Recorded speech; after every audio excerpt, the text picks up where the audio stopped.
اے نبی ان کی باتیں آپ کو غمگین نہ کریں. آپ صلی اللہ علیہ وسلم ان کی باتوں سے غمگین ہوتے تھے کیونکہ انسان تھے نا.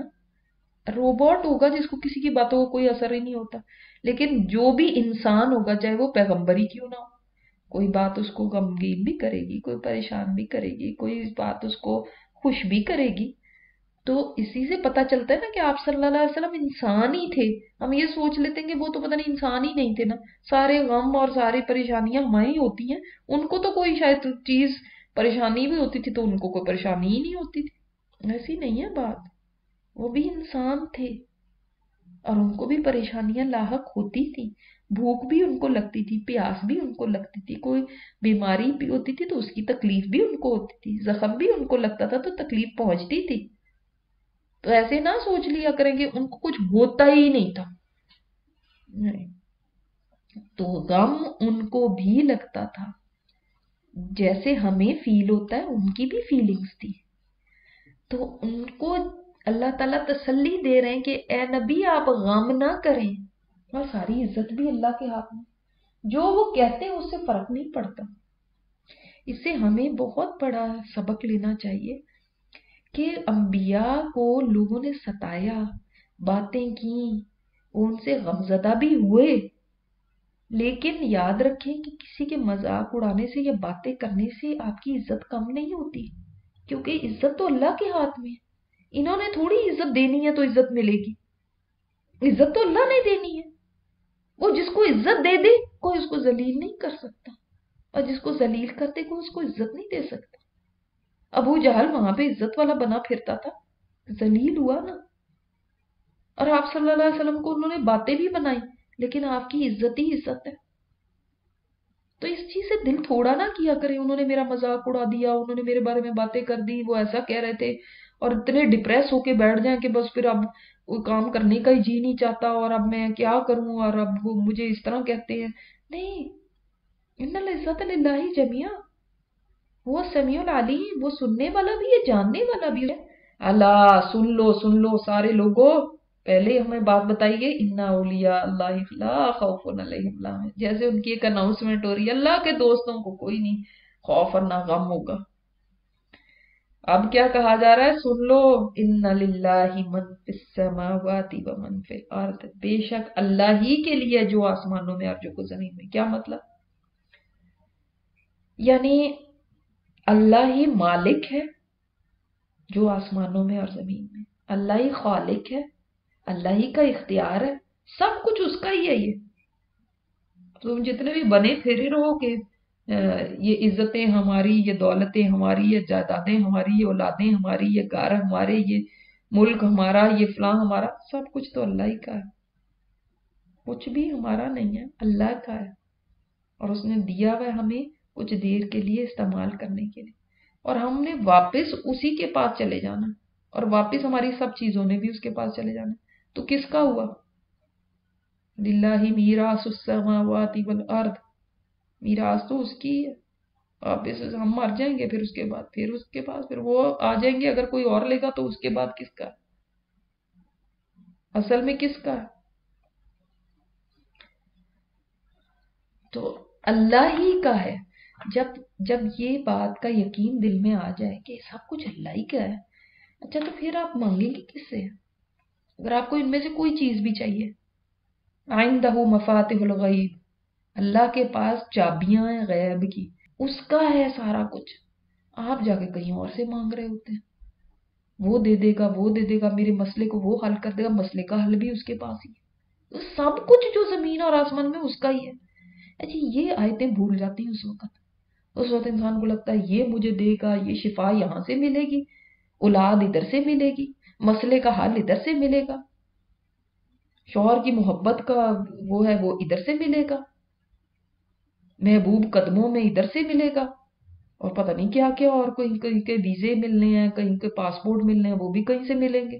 سب چیزوں کے لیے تو آپ نے کچھ اور رکھ لیا، تو پھر اللہ تعالیٰ کس لیے ہے؟ کہ اللہ ہی کا جو آسمانوں میں بھی ہے اور جو زمین میں بھی ہے، اور جو پیروی کرتے ہیں، جن کو پکارتے ہیں اللہ کے سوائے شریک بنا کے، وہ بھی اللہ ہی کے ہیں، وہ بھی اللہ ہی کے مخلوق ہے.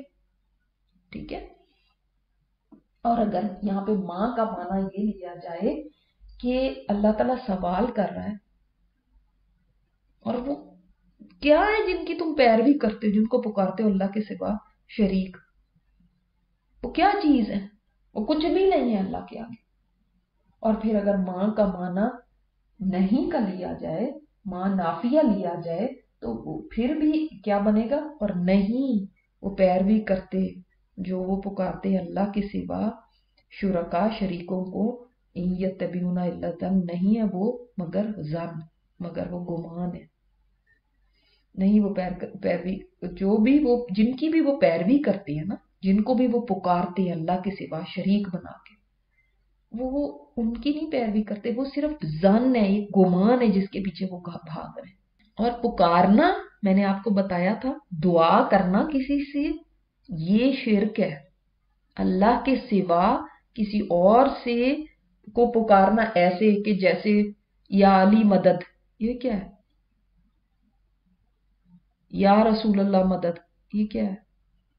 یا خضر، وہ کہتے ہیں وہ خضر علیہ السلام کی ڈیوٹی پانی پہ ہے، تو کوئی طوفان آئے تو ان کو پکارو، استغفر اللہ۔ تو پھر وہ گارڈین ایجنٹس کو بھی پکارتے ہیں، وہ کہتے ہیں، وہ جو مشرک ہیں یہ کہتے ہیں یہ جو ہمارے گارڈین اینجل ہے نا، یہ جو ہمارے ساتھ فرشتے ہیں، ان کو ہی وہ مدد کے لیے پکار لیتے ہیں۔ تو نہیں، آپ نے جب دعا کی نا، تو دعا کے پیچھے پورا عقیدہ ہے، دعا کے پیچھے جب آپ دعا مانگتے ہیں تو آپ کو یہ بلیف ہے اس کے پیچھے کہ یہ میری سن رہا ہے، ظاہر ہے سن رہا ہے تو آپ مانگ رہے ہیں۔ اب ایسے تھوڑی کہ آپ دیوار کو کہہ رہے ہیں، آپ کو لگتا ہے کہ یہ سن رہا ہے، یہ زندہ بھی ہے، یہ سن بھی سکتا ہے، اور یہ میری دعا کو قبول بھی کرا سکتا ہے یا کر سکتا ہے، تو اس کے پاس یہ پاور بھی ہے، چاہے اللہ سے ہی اس نے کرانی، جیسے وہ لوگ کہتے تھے یہ ہمارے اللہ کے سامنے ہماری سفارشی ہیں، تو چاہے اگر آپ کا یہ بھی عقیدہ ہے کہ یہ میری اللہ کے سامنے رکھے گا، میری اس کے سامنے، اس کی اللہ کے سامنے، تب بھی شرک ہے۔ آپ نے اس کو سننے والا سمجھا جبکہ وہ دنیا سے جا چکا، آپ نے اس کو حاضر ناظر سمجھا، آپ یہاں بیٹھے ہوئے اور پکار رہے ہیں یا علی مدد، یعنی آپ کو پتا ہے کہ پھر اس کا مطلب آپ یہ سمجھتے ہیں کہ حضرت علی زندہ ہیں، یہاں حضرت علی یہاں پہ سن رہے ہیں میری بات۔ پھر اس کے بعد آپ نے یہ بھی عقیدہ رکھا کہ ان کے پاس اتنی پاور ہے، اتنی قوت ہے کہ اللہ سے منوا لیں جو مرضی بات، میں اللہ سے کہوں گی تو وہ تو نہیں ماننے گا، لیکن یہ کہیں گے تو پھر وہ مان لے گا، تو ان کے پاس اتنی پاور ہے، اتنی قوت ہے، جبکہ آپ صلی اللہ علیہ وسلم فرماتے ہیں کہ میں بندہ ہوں، میں بندہ ہوں، اور میں نے آپ کو کتنی اور دفعہ بتایا ہوا ہے احادیث، جبکہ اللہ وہ ذات ہے جس نے رات اور دن کا نظام بنایا، رات کو تمہارے لیے سکون کے لیے اور دن کو روشن بنایا تاکہ تم اپنے کام کاج کر سکو۔ ان فی ذلک لآیات لقوم یسمعون، اس میں آیات ہیں، نشانیاں ان لوگوں کے لیے جو سنتے ہیں۔ سنتے ہیں کیوں کہا یہاں؟ اس لیے کہ ویسے تو تمہیں دیکھ کے ہی یہ سب چیز پتہ چل جاتی، اگر دیکھ کے نہیں پتہ چلتی، جو سنی لو، سن کے ہی کسی کو انسان کو سمجھ آ جاتی بات، سننا بھی نہیں ہے اگر، دیکھنے میں تو ویسے ہی اندھے بنے ہوئے ہیں، روز رات اور دن کو دیکھ رہے ہیں، کچھ نشانی نظر نہیں آتی، تو نہ دیکھنا ہے اور نہ سننا ہے، وہ سنے گا کوئی تو اس کو کوئی سمجھ آئے گی بات، نشانی پتہ چلتی ہے، غور و فکر کرے پھر اس کے بعد، تو بہت سارے سبق ہیں اس کے اندر، کس نے رات بنائی، کس نے دن بنایا، وہ کیسا ہوگا جس نے رات اور دن بنایا، اس کی طاقت کیسی ہوگی، اس کی قدرت کیسی ہوگی، یہ نظام کیسے اتنا بیلنسڈ چل رہا ہے اور صدیوں سے چل رہا ہے۔ کہتے ہیں کہ اللہ نے ایک بیٹا بنا لیا یا اولاد بنا لی ہے، ولد میں اولاد آ گئی ساری، کسی نے بیٹا کہا، کسی نے بیٹیاں کہہ دیا، سبحانہ، وہ پاک ہے اس سے، اس کو بیٹے کی کیا ضرورت، هو الغنی، وہ تو بے نیاز ہے، وہ کسی چیز کا بھی محتاج نہیں ہے، بیٹے کی تو محتاجی ہوتی ہے کسی کو کہ بیٹا اس کی کوئی آگے مملکت سنبھالے، کوئی بادشاہ ہے تو بیٹا اس کا جانشین بنے، وہ کیا، وہ تو حی اور قیوم ہے، اس کو بیٹے کی کیا ضرورت؟ اسی طرح بیٹے کی اس کو ضرورت ہے جس کا کوئی بڑھاپا آئے تو وہ کہے میرے بڑھاپے کا سہارا بنے، اس کے اوپر بڑھاپا نہیں، اس کے اندر کوئی نقص نہیں، کوئی کمی نہیں، اولاد کی ضرورت اس کو ہوتی جس میں کمی ہو، وہ خود سروائیو نہیں کر سکتا، وہ خود پھر اپنی ضروریات نہیں پوری کر سکتا، تو اس کو اولاد کی ضرورت ہے کہ بیٹے بیٹیاں ہوں گے تو میرے کام آئیں گے، تو میری آگے یا نسل چلے گی، اس لیے انسان دیتا ہے نا، یا میرے بازو بنیں گے، یا میرے گھر کی رونق بنیں گے، یا میری ایک ضرورت ہے. اس کو ضرورت نہیں، نہ اس کو بازو چاہیے، نہ اس کو کسی چیز کی احتیاج ہے. وہ تو خود ہر چیز کا اختیار رکھتا ہے. لہو ما فی السماوات و ما فی الارض، اس کے پاس تو اس کا تو سب کچھ ہی ہے جو آسمانوں اور زمین میں. سب کی ملکیت اس کی ہے، سب کا اختیار اس کے پاس ہے. ان عندکم من سلطان بہذا، کیا تمہارے پاس کوئی دلیل ہے اس کی، یا نہیں تمہارے پاس کوئی دلیل اس کی. دونوں ہی مانے، نہیں تمہارے پاس کوئی دلیل اس کی تمہارے پاس کہیں کائنات میں آپ دیکھ لیں کوئی دلیل نہیں. کوئی پیغمبر ایسا ہو جس نے آ کے کہا ہو ایسی بات کہ اس کی کوئی اولاد ہے، یا کسی پیغمبر نے یہ کہا کہ میں اس کا بیٹا ہوں، کہیں پہ بھی نہیں. کون سی ایسی کتاب ہوگی جو آسمان سے آئی جس میں یہ لکھا ہو کہ اللہ کی کوئی اولاد ہے؟ تو کہیں سے کوئی ثبوت ملتا ہی نہیں. اتقولون علی اللہ ما لا تعلمون، کیا تم اللہ پہ وہ باتیں کرتے ہو جو تم نہیں جانتے. اور یاد رکھے یہ والی باتیں پتہ ہے کون کہلواتا ہے؟ پہلے ہم نے پڑھا تھا غالباً سورہ بقرہ میں کہ شیطان کہتا ہے کہ اللہ کے اوپر وہ باتیں کہو جو تم نہیں جانتے. یہ شیطان کہلواتا ہے. کبھی کہتا ہے اچھا بتاؤ، آپ صلی اللہ علیہ وسلم نے فرمایا شیطان آ کے کہتا ہے اچھا بتاؤ فلاں چیز کس نے بنائی، وہ کہتا ہے اللہ نے. وہ کس نے بنایا، وہ اللہ نے. وہ کس نے بنایا، وہ اللہ نے. جب کر کر کے ایسے پھر کہتا ہے اور اللہ کو کس نے بنایا، تو سمجھ لینا کہ یہ شیطان ہے. کہہ دیجئے وہ لوگ جو اللہ کے اوپر جھوٹ گھڑتے ہیں وہ کبھی فلاح نہیں پائیں گے. یہ جھوٹ گھڑنا ہے، کیونکہ یہ افطرا کیا ہوتا ہے؟ جو خود ہی بنائی ہوئی باتیں، من گھڑت باتیں، خود ساختہ باتیں، ان کی کوئی بیس نہیں ہے، ان کا کوئی ثبوت نہیں ہے. لیکن انسان کو بھی کوئی کہہ دے نا، کوئی اس کا اولاد، کوئی اس کا بچہ نہیں ہے اور کہہ دے یہ اس کا بچہ ہے، تو وہ بھی برا مانتا ہے کہ تم نے میرے اوپر یہ الزام لگا دیا. حالانکہ ہم تو انسان ہیں، ہماری اولاد تو ہو سکتی ہے، لیکن اللہ تعالیٰ کے اوپر اتنی بڑی بات کہہ دینا، یہ ایسی بات ہے کہ اگر آسمانوں کو یہ بات آسمانوں تک پہنچے تو آسمان پھٹ جائیں اور زمین شک ہو جائے اور پہاڑ ریزہ ریزہ ہو جائیں. یہ اتنی بری بات ہے اللہ تعالیٰ کی اولاد ٹھہرانا.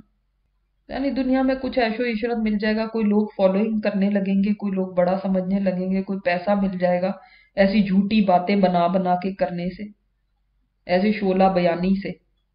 لوگ کوئی مرید بن جائیں گے، کوئی ان کے خدمتیں کریں گے، چلو لیکن کتنی دیر ہوگا یہ چند دن کا فائدہ ہے، اٹھا لیں پھر یہ فائدہ. ثم الینا مرجعہم، پھر ہماری طرف لوٹنا ہے ان کا. ثم نذیقہم العذاب الشدید، پھر ہم چکھائیں گے ان کو شدید عذاب، اس وجہ سے اللہ کے اوپر جھوٹ باندھنا. بما کانوا یکفرون، اس وجہ سے کہ وہ کفر کرتے تھے. اس کو کفر کہا گیا اللہ کے اوپر جھوٹ باندھنے کو. دیکھیں میں اور آپ جیسے لوگ جن کی کوئی حیثیت نہیں ہے اللہ کی کائنات میں، ہمارے اوپر کوئی جھوٹ باندھے تو ہم اسے لڑنے کھڑے ہو جاتے ہیں کہ تم نے میرے اوپر ایسی بات کیسے کہہ دی، میں نے تو یہ کہا ہی نہیں تھا. اور کہاں رب العزت اللہ رب العالمین کی ذات کے اوپر جھوٹ باندھنا کہ جو بات اس نے نہ کہی، نہ اس نے کہا یہ میری اولاد ہے، نہ اس نے وہ کام کہے، نہ اس نے وہ باتیں کہی، اللہ کے اوپر وہ باتیں لگا دینا جھوٹ گھڑ گھڑ کے اپنی طرف سے. بتائیں کہ کتنا بڑا جرم ہے یہ. جب نوح علیہ السلام نے اپنی قوم سے فرمایا یا قومی، اے میری قوم، نبی جو ہوتے نا بڑے ہی خیر خواہ ہوتے تھے اپنی قوموں کے، پر ان کو اتنی شفقت ان کی باتوں میں بھی جھلکتی تھی کہ حالانکہ قوم کافر ہے، ایسے نہیں ہے کہ کوئی مومن متقین کو نہیں کہہ رہے یا قوم، یہ کافر مشرک قوم ہے، پھر بھی کہتے ہیں اے میری قوم. یعنی آپ کو پتا چلتا ہے کہ جب آپ دعویٰ کا کام کرنے لگتے ہیں نا تو لوگوں کے ساتھ نفرتیں کرنے سے کام نہیں ہوگا. یہ لوگوں کے ساتھ شفقت کے ساتھ، لوگوں کے ساتھ خیر خواہی کے جذبے کے ساتھ آپ کام کریں گے تو تب ان تک آپ کی بات پہنچے گی. تو یا قومی، اے میری قوم، ان کان کبر علیکم، اگر ہے تمہارے پر بھاری مقامی، میرا کھڑا کرنا، میرا کھڑا ہونا، یعنی میں تو تمہیں جو تبلیغ کرتا ہوں، جو دعوت دے رہا ہوں، وہ تمہارے اوپر بھاری ہے، گراں گزر رہا ہے تم پہ. میرا ریمائنڈر دینا، میرا تمہیں اللہ کی طرف بلانا تمہیں بڑی مصیبت لگ رہا ہے. اور واقعی کئی لوگوں کو یہ بات بھی گراں گزرتی ہے، ان کے اوپر ایسے بھاری ہو جاتی ہے جیسے ان کے اوپر بھاری پتھر رکھ دیا. یا ہمیں کیوں بتا رہے ہیں یہ باتیں، ہمیں کیوں اللہ کی طرف بلایا جا رہا ہے؟ ان کے لیے ایک بوجھ ہوتی ہے۔ اور میرا کھڑا ہونا اور میرا نصیحت کرنا اللہ کی آیات کے ساتھ، وہ بھی اللہ کی آیات کے ذریعے اس کا مطلب تبلیغ کرتے تھے کہ اللہ کی آیات کے ساتھ میرا نصیحت کرنا تم پہ بھاری ہوتا ہے اور میرا کھڑا ہونا تم پہ بھاری ہوتا ہے۔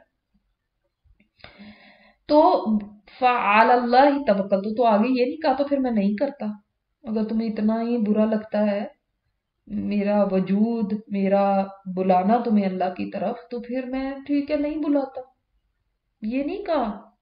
انہوں نے آگے سے دیکھے انبیاء کیسے ڈٹ کے کھڑے ہوتے تھے، فعل اللہ ہی توکل، تو اللہ پہ میرا بھروسہ ہے، پھر تم ایسا کرو، تم کچھ کرو، میں نے تو ہٹنا نہیں ہے، پھر تم ایسا کرو، تم اجمعوا امرکم، تم جمع کر لو اپنا کام، یعنی تم مل کے ایک فیصلہ کر لو، اکٹھے ہو کے جمع کر لو، یعنی مل کے جمع ہو کے کوئی اکٹھے ہو کے کوئی تدبیر کر لو، کوئی فیصلہ کر لو میرے بارے میں، وشرکاءکم، اور اپنے شریکوں کو بھی ساتھ ملا لو، ان کو بھی ساتھ شامل کر لو، ان کو بھی جمع کر لو اور پلاننگ کر لو میرے بارے میں۔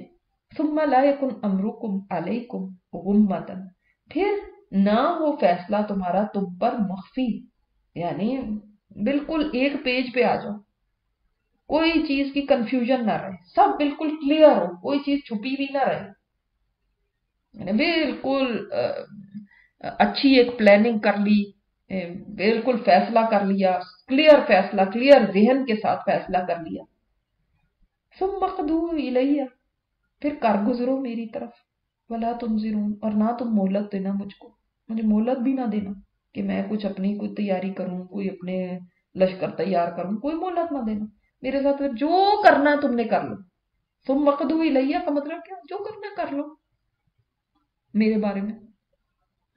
کتنا کھلا چیلنج ہے یہ، چیلنج وہی دے سکتا ہے جس کے دل کے اندر توحید راسخ ہو، ورنہ اکثر لوگ کیا ہوتے ہیں، وہ تو ڈر ہی جاتے ہیں۔ پھر اگر منہ پھیرا تم نے، فما سألتکم من اجر، پھر اگر تم نہیں پسند کرتے میرے بتانے کو، تو میں کون سا تم سے کچھ مانگ رہا ہوں کہ تمہیں کچھ مجھے دینا پڑ رہا ہے کہ جس کی وجہ سے تم پریشان ہو رہے ہو۔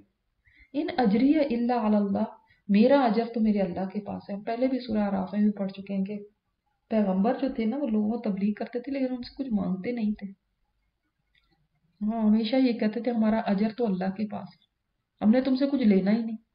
وَأُمِرْتُ أَنْ أَكُونَ مِنَ الْمُسْلِمِينَ، اور میں تو حکم دیا گیا ہوں کہ میں مسلمانوں میں سے ہو جاؤں۔ مسلم اس وقت بھی مسلم تھے، یہ نوح علیہ السلام کی بات ہو رہی ہے، جی ہاں، ان الدین عند اللہ الاسلام، اللہ کے نزدیک دین اسلام ہی ہے شروع سے، تو بعد میں لوگوں نے اپنے اپنے دیان کے اور نام رکھ لیے، ورنہ جو اللہ کی طرف سے دین آیا وہ اسلام ہی تھا، کوئی پھر یہودی بن گیا، پھر کوئی عیسائی بن گیا۔ اور اسلام کا مطلب کیا ہوتا ہے؟ سرنڈر کر دینا، اپنی ول کو سرنڈر کر دینا، مطیع ہو جانا، اطاعت گزاری